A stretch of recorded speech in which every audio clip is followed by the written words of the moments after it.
जय श्री राम। लंका में रणभेरी बच चुकी थी। राम की सेना और रावण की राक्षस सेना के बीच भयंकर युद्ध चल रहा था। युद्ध के मैदान में राम के अनुज लक्ष्मण ने अद्भुत पराक्रम दिखाया और रावण के वीर पुत्र मेघनाद को युद्ध में मार गिराया। मेघनाद की मृत्यु की खबर ने रावण को हिलाकर रख दिया। अब तक जो रावण अपने अहंकार में डूबा था, वह पहली बार चिंता में पड़ गया। राम की और उनकी सेना का पराक्रम अब उसे भयभीत करने लगा था। अपने पुत्र का शोक मनाते हुए रावण जब महल में बैठा था, तभी उसकी माँ कैकसी उसके पास आई। उन्होंने रावण को याद दिलाया कि उसके दो शक्तिशाली भाई अहिरावण और महिरावण अभी पाताल लोक में रहते हैं। उनका नाम सुनते ही रावण को बचपन की बातें याद आ गई। वे दोनों उसके बचपन के मित्र थे और युद्ध कला में निपुण साथी थे। लंका का राजा बनने के बाद वह उन्हें जैसे भूल ही गया था। रावण जानता था कि अहिरावण और महिरावण केवल योद्धा ही नहीं, बल्कि तंत्र मंत्र, माया जाल और जादू टोने में निपुण हैं। वे माँ कामाक्षी के परम भक्त हैं और उनकी सिद्धियां अपार हैं। और रावण के मन में एक नई योजना जन्म ले चुकी थी। रावण अब निर्णायक वार की योजना बना रहा था। उसने तुरंत पाताल में बसे अपने दो मायावी भाइयों अहिरावण और महिरावण को संदेश भिजवाया। संदेश में साफ आदेश था, अपने तंत्र मंत्र और छल कौशल से राम और लक्ष्मण का अंत कर दो। इस योजना की भनक विभीषण को लग गई थी। जैसे ही उन्हें अहिरावण और महिरावण के युद्ध में आने की खबर मिली, वे गंभीर चिंता में डूब गए। वे जानते थे कि यह दोनों राक्षस केवल बलशाली ही नहीं, बल्कि मायावी विद्या में सिद्धहस्त हैं। कोई सामान्य योद्धा इनका मुकाबला नहीं कर सकता। विभीषण ने तुरंत निर्णय लिया कि श्री राम और लक्ष्मण की रक्षा की व्यवस्था को और सुदृढ़ करना होगा। इसके लिए उन्होंने एक नाम सूझा, श्री हनुमान जी, जो पराक्रम, भक्ति और बुद्धि में अद्वितीय थे। हनुमान जी ने अपने आराध्य श्री राम की रक्षा का दायित्व सहर्ष स्वीकार कर लिया। राम और लक्ष्मण की कुटिया लंका में सुवेल पर्वत पर स्थित थी। हनुमान जी ने चारों ओर अपनी दिव्य शक्ति से एक अदृश्य सुरक्षा घेरा खींच दिया। यह घेरा इतना शक्तिशाली था कि कोई भी तांत्रिक क्रिया, माया जाल या राक्षसी शक्ति उसमें प्रवेश नहीं कर सकती थी। अब राम और लक्ष्मण पूरी तरह हनुमान जी की सुरक्षा में सुरक्षित थे, लेकिन अहिरावण और महिरावण की माया अभी बाकी थी। अहिरावण और महिरावण राम और लक्ष्मण का अंत करने सुवेल पर्वत पर स्थित उनकी कुटिया तक जा पहुँचे, लेकिन जैसे ही उन्होंने भीतर घुसने की कोशिश की, हनुमान जी द्वारा रचा गया दिव्य सुरक्षा घेरा उनके हर प्रयास को निष्फल कर देता। दोनों मायावी राक्षस बार बार प्रयास करते रहे, पर हर बार असफल हुए। अंत में उन्होंने एक चाल चली। महिरावण ने विभीषण का रूप किया और बड़ी चतुराई से सुरक्षा घेरे को पार कर गया। भीतर प्रवेश पाते ही उसने देखा कि श्री राम और लक्ष्मण दोनों गंभीर नींद में थे, पत्थर की चौड़ी शिला पर विश्राम कर रहे थे। मौका पाकर अहिरावण और महिरावण ने जादू से उन दोनों शिलाओं समेत राम और लक्ष्मण को उठा लिया और चुपचाप पाताल लोक की ओर निकल गए। इधर विभीषण सदैव सतर्क रहते थे। उन्हें जल्द ही आभास हो गया कि कुछ अनहोनी घट चुकी है। जब उन्होंने कुटिया की ओर देखा और राम लक्ष्मण को वहां ना पाया, तो उनका मन विचलित हो उठा। उन्होंने महिरावण की माया पर गहरा शक हुआ और वे तुरंत हनुमान जी के पास पहुँचे। प्रभु संकट में हैं, विभीषण ने कहा, और इसमें महिरावण का ही हाथ है। यह सुनते ही हनुमान जी तनिक भी विलंब न किए। और उसका पीछा करने का निश्चय कर लिया। लेकिन लंका में अपने वास्तविक रूप में विचरण करना सुरक्षित न था, इसलिए उन्होंने पक्षी का रूप धारण किया और उड़ते हुए वहीं रावण के नगर निकुंभला की ओर प्रस्थान कर गए। अब संकट के घने बादल छाए थे, लेकिन जहाँ संकट हो वहाँ संकट मोचन हनुमान भी हो, यही धर्म था। निकुंभला नगरी में पक्षी रूप में धरे हनुमान जी उड़ते हुए आगे बढ़ रहे थे कि एक स्थान पर उन्होंने एक कबूतर और कबूतरी को आपस में बात करते हुए सुना। कबूतर बड़े गर्व से कह रहा था, अब तो रावण की जीत निश्चित है। अहिरावण और महिरावण ने राम और लक्ष्मण को सोए हुए उठा लिया है। अब उन्हें देवी कामाक्षी की बलि चढ़ा दिया जाएगा, फिर तो युद्ध अपने आप खत्म। यह सुनते ही हनुमान जी का रोम रोम जाग उठा। उन्हें सारा षड्यंत्र समझ में आ गया। उन्होंने तुरंत ही पक्षी का रूप त्यागा और वायु की गति से उड़ते हुए पाताल लोक की ओर निकल पड़े। पाताल लोक के प्रवेश द्वार पर हनुमान जी को एक अत्यंत विचित्र और अद्भुत द्वारपाल मिला। उसका आधा शरीर बानर का था और आधा मछली का। यह कोई साधारण रक्षक नहीं था, वह दिव्य शक्ति से संपन्न अति बलशाली और निपुण योद्धा था। जैसे ही हनुमान जी भीतर जाने लगे, द्वारपाल ने उन्हें रोकते हुए कहा, हे वीर, पाताल लोक में प्रवेश की अनुमति तुम्हें तभी मिलेगी जब तुम मुझे परास्त कर सकोगे। हनुमान जी ने बिना कोई देर किए युद्ध स्वीकार कर लिया। दोनों के बीच भीषण संग्राम छिड़ गया। हनुमान जी को लगा था कि यह युद्ध आसान होगा, लेकिन यह मछली बानर योद्धा अप्रत्याशित रूप से कुशल और बलवान निकला। धूल उड़ने लगी, आकाश गूंज उठा और पाताल का द्वार युद्ध भूमि बन गया। हनुमान जी और उस रहस्यमय द्वारपाल के बीच भयंकर युद्ध हुआ। दोनों ही अत्यंत बलशाली थे। आकाश और पाताल गूंज उठे, पर अंत में बजरंगबली की शक्ति के आगे वह वीर भी टिक न सका। विजय पाने के बाद भी हनुमान जी ने अपने प्रतिद्वंदी की वीरता और कौशल की प्रशंसा की। उन्होंने स्नेहपूर्वक पूछा, हे वीर, बताओ तो सही, तुम कौन हो? तुम्हारा स्वरूप विचित्र है और तुम में इतनी शक्ति कहाँ से आई? उस वीर ने हाथ जोड़कर उत्तर दिया, मैं आपका ही पुत्र हूँ, मेरा नाम मकरध्वज है। हनुमान जी चकित रह गए। उन्होंने आश्चर्य से पूछा कि यह कैसे संभव है? मकरध्वज ने शांत स्वर में बताया, लंका दहन के बाद जब आप समुद्र में अपनी ज्वाला शांत करने उतरे थे, तब आग के भीतर से पसीने की बूंदें समुद्र में गिरी। उसी समय मेरी माँ, जो एक विशाल मछली थी, आहार की तलाश में मुंह खोले हुए थी। वह तेजस्वी बूंदें उसके शरीर में चली गई और उसी से मैं गर्भ में आया और जन्मा। यह सुनकर हनुमान जी का मन भावुक हो गया। उन्होंने उसे अपनी पहचान बताई, बस मैं ही तुम्हारा पिता हूँ। हनुमान जी से यह सुनते ही मकरध्वज भाव विभोर हो गया। उसने तुरंत हनुमान जी के चरणों में झुककर प्रणाम किया। हनुमान जी ने स्नेह से उसे गले लगा लिया। पिता पुत्र का यह पहला मिलन दिव्य और भावुक था। फिर हनुमान जी ने मकरध्वज को सब कुछ विस्तार से बताया। राम और लक्ष्मण को पाताल में बलि चढ़ाने की योजना, अहिरावण महिरावण की माया और उनका परम कर्तव्य। उन्होंने पुत्र से कहा, अब समय आ गया है पुत्र कि तुम अपने पिता के आराध्य श्री राम की रक्षा में सहायता करो। मकरध्वज ने हनुमान जी को बताया, पिताजी, कुछ ही क्षणों में अहिरावण और महिरावण बलि के लिए राम लक्ष्मण को ले जाएंगी।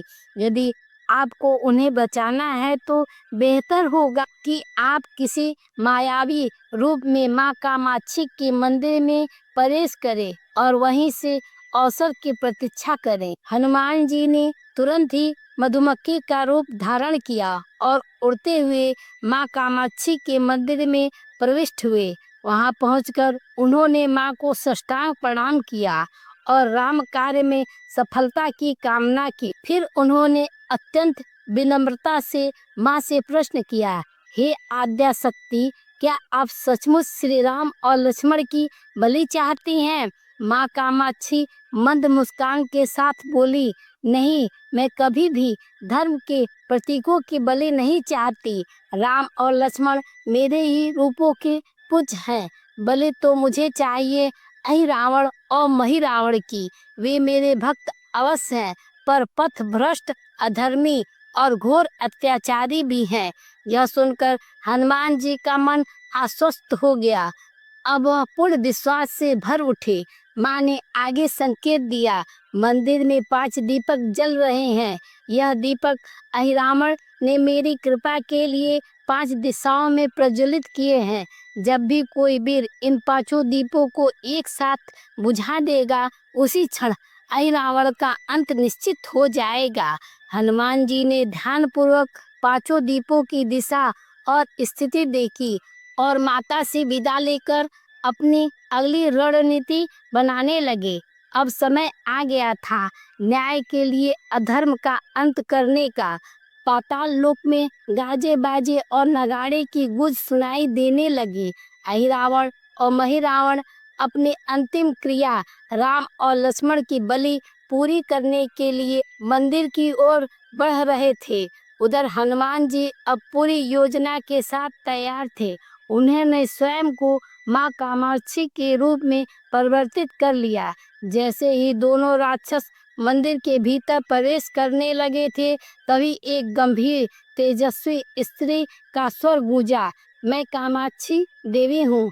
आज की पूजा झरोखे से करो, मुझे सामने से कुछ भी अर्पित मत करना। अहिरावण और महिरावण दोनों देवी के आदेश को सुनकर तुरंत झरोखे की ओर मुड़े।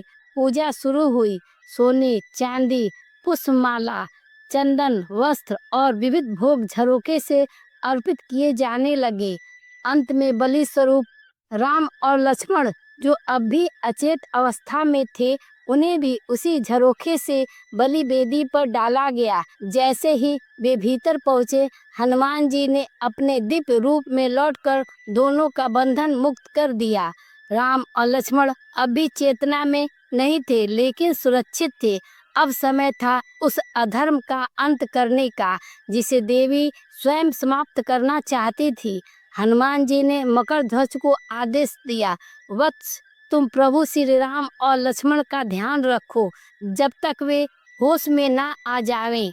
अब मैं अहिरावण और महिरावण को उनके पापों का फल देने जा रहा हूँ।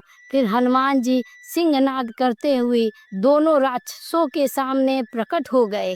हे अधर्म के सेवकों, तुमने मर्यादा पुरुषोत्तम को बलि चढ़ाने का दुस्साहस किया। अब यह तुम्हारा अंतिम क्षण है। और फिर आरंभ हुआ पाताल लोक में वह भीषण युद्ध, जिसमें धर्म और अधर्म आमने सामने थे, पर युद्ध आसान न था।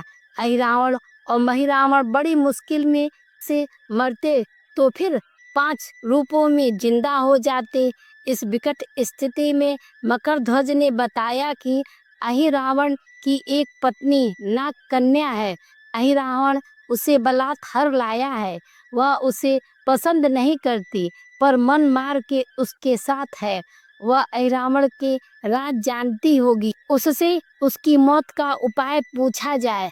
आप उसके पास जाए और सहायता मांगे। मकरध्वज ने राक्षसों को युद्ध में उलझाए रखा और उधर हनुमान जी अहिरावण की पत्नी के पास पहुँचे।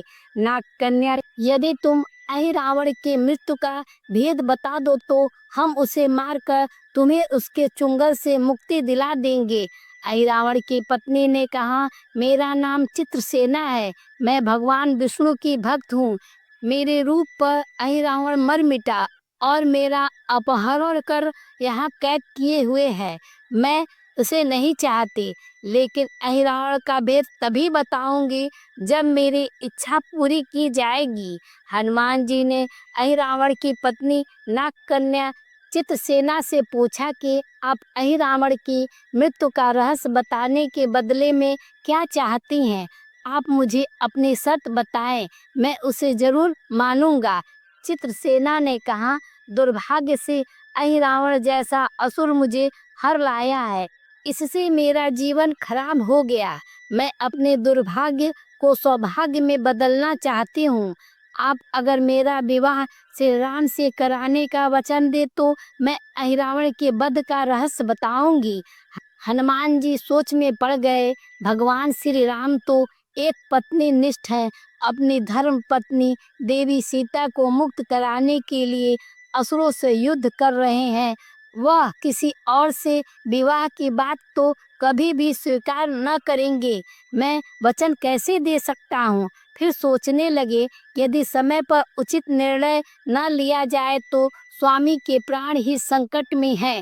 असमंजस की स्थिति में बेचैन हो हनुमान जी ने ऐसी राह निकाली कि सांप भी मर जाए और लाठी भी ना टूटे। हनुमान जी बोले, तुम्हारी शर्त स्वीकार है, पर हमारी भी एक शर्त है। यह विवाह तभी होगा जब तुम्हारे साथ भगवान श्री राम जिस पलंग पर आसीन होंगे वह सही सलामत रहना चाहिए। यदि टूटा तो इसे अपशगुन मानकर वचन से पीछे हट जाऊंगा। चित्रसेन ने सोचा, जब महाकाय अहिरावण के बैठने से पलंग नहीं टूटता तो भला श्री राम के बैठने से कैसे टूटेगा। यह सोचकर चित्रसेना तैयार हो गई। उसने अहिरावण समेत सभी राक्षसों के अंत का सारा भेद बता दिया। चित्रसेना ने कहा, दोनों राक्षसों के बचपन की बात है। इन दोनों के कुछ शरारती राक्षस मित्रों ने कहीं से एक ब्राह्मणी को पकड़ लिया था। मनोरंजन के लिए वे उस ब्राह्मणी को बार बार कांटों से छेड़ते थे। ब्राह्मणी साधारण ब्राह्मणी ना थी, वह भी बहुत मायावी थी, किंतु किसी कारणवश वह पकड़ में आ गई थी। ब्राह्मणी की पीड़ा सुनकर अहिरावण और महिरावण को दया आ गई और अपने मित्रों से लड़कर उसे छुड़ा दिया। मायावी ब्राह्मणी का पति भी अपनी पत्नी की पीड़ा सुनकर आया था। अपनी पत्नी की मुक्ति से प्रसन्न होकर उस भौरे ने वचन दिया था कि तुम्हारे उपकार का बदला हम सभी भ्रमर जाति मिलकर चुकाएंगे। यह भौरे अधिकतर उसके शयन कक्ष के पास रहते हैं और सब बड़ी भारी संख्या में दोनों राक्षसों को जब कोई मारने का प्रयास करता है और यह मरने को हो जाते हैं, तब भ्रमर उनके मुख में एक बूंद अमृत डाल देते हैं। उस अमृत के कारण यह दोनों राक्षस मरकर भी जिंदा हो जाते हैं। इनके कई रूप उसी अमृत के कारण हैं। इन्हें जितनी बार भी जीवन दिया गया है उनके उतने नए रूप बन गए हैं। इसलिए आपको पहले इन भंवरों को मारना होगा। हनुमान जी रहस्य जानकर लौटे। मकरध्वज ने अहिरावण को युद्ध में उलझा रखा था, तो हनुमान जी ने भंवरों का खात्मा शुरू कर दिया। वे आखिर हनुमान जी के सामने कहाँ तक टिकते। जब सारे भ्रमर खत्म हो गए और केवल एक बचा तो वह हनुमान जी के चरणों में लौट गया। उसने हनुमान जी से प्राण रक्षा की याचना की। हनुमान जी पसीज गए। उन्होंने उसे क्षमा करते हुए एक काम सौंपा। हनुमान जी बोले, मैं तुम्हें प्राणदान देता हूँ, पर इस शर्त पर कि तुम यहाँ से तुरंत चले जाओगे और अहिरावण की पत्नी के पलंग की पाटी में घुसकर जल्दी से जल्दी उसे पूरा खोखला बना दोगे। भौरा तत्काल चित्रसेना की पलंग की पाटी में घुसने के लिए प्रस्थान कर गया। इधर अहिरावण और महिरावण को अपने चमत्कार के लुप्त होने से बहुत अचरज हुआ और उन्होंने मायावी युद्ध जारी रखा। भौरों को हनुमान जी ने समाप्त कर दिया। फिर भी हनुमान जी और मकरध्वज के हाथों अहिरावण महिरावण का अंत नहीं हो पा रहा था। यह देख हनुमान जी कुछ चिंतित हुए। फिर उन्हें कामाक्षी देवी का वचन याद आया। देवी ने बताया था कि अहिरावण की सिद्धि है कि जब पांचों दीपक एक साथ बुझेंगे तभी वे नए रूप धारण करने में असमर्थ होंगे और उनका वध हो सकेगा। हनुमान जी ने तत्काल पंचमुखी रूप धारण किया। उत्तर दिशा में बारह मुख, दक्षिण दिशा में नरसिंह मुख, पश्चिम दिशा में गरुड़ मुख, आकाश की ओर है ग्रीवा मुख और पूर्व दिशा में हनुमान मुख। उसके बाद हनुमान जी ने अपने पांचों मुखों द्वारा एक साथ पांचों दीपक बुझा दिए। अब बार बार पैदा होने और लंबे समय तक जिंदा रहने की सारी आशंकाएं समाप्त हो गई। हनुमान जी और मकरध्वज के हाथों शीघ्र ही दोनों राक्षस मारे गए। इसके बाद उन्होंने श्री राम और लक्ष्मण जी की मूर्छा दूर करने के उपाय किए। दोनों भाई होश में आ गए। चित्रसेना भी वहां आ गई।